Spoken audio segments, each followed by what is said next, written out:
Hi everyone, this video is all about the concept of defamiliarization and let's see why writers use this technique in their works. So to make it simple, first let me take you to the term habitualization. Now habitualization is something that happens regularly on our everyday life and yet we are unaware of it. For example, scrolling through phone, taking a sip of coffee, watering plants. Now all these are ordinary elements of our daily life. The objects that we come across on a daily basis, the actions that we perform are all usual, common things of our everyday life. They are part of a routine and they are so repetitive that we do things almost subconsciously. We literally stop noticing the objects that we see daily.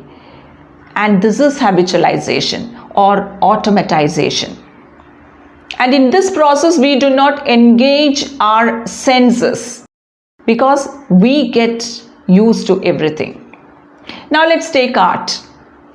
Now art presents these ordinary or common things in a new way, in a different angle, in a new dimension. Or art makes familiar strange. Or in other words, we can say that art defamiliarizes things which have become habitual. And this is a concept of defamiliarization. Now in the process of habitualization, we do not engage our senses. We are just passive. But when art presents these things in an extraordinary way or in an unfamiliar way, or when art presents these in a kind of complex way, everything seems difficult to understand. So the readers or the audience re-engage their senses.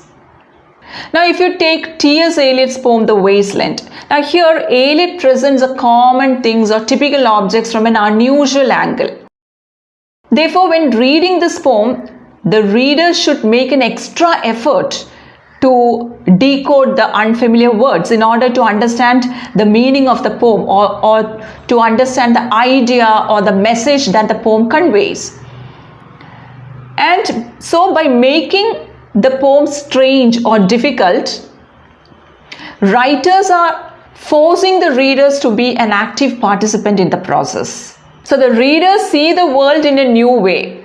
They perceive things in a different dimension. And this is how the writers make the readers alive to what they have stopped noticing.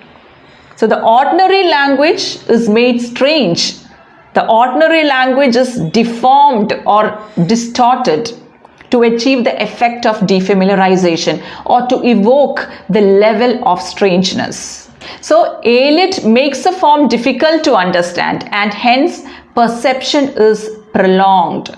Perception means how we see things. So when difficulties increase, the length of perception is also increased. So art defamiliarizes things which have become habitual, and in this process perception is delayed. It stretches the length of perception. So this is defamiliarization, and this concept is proposed by Viktor Shklovsky in his essay Art as Technique. And the Russian word usually translated as defamiliarization is ostranenie, which means making strange. Thanks for watching.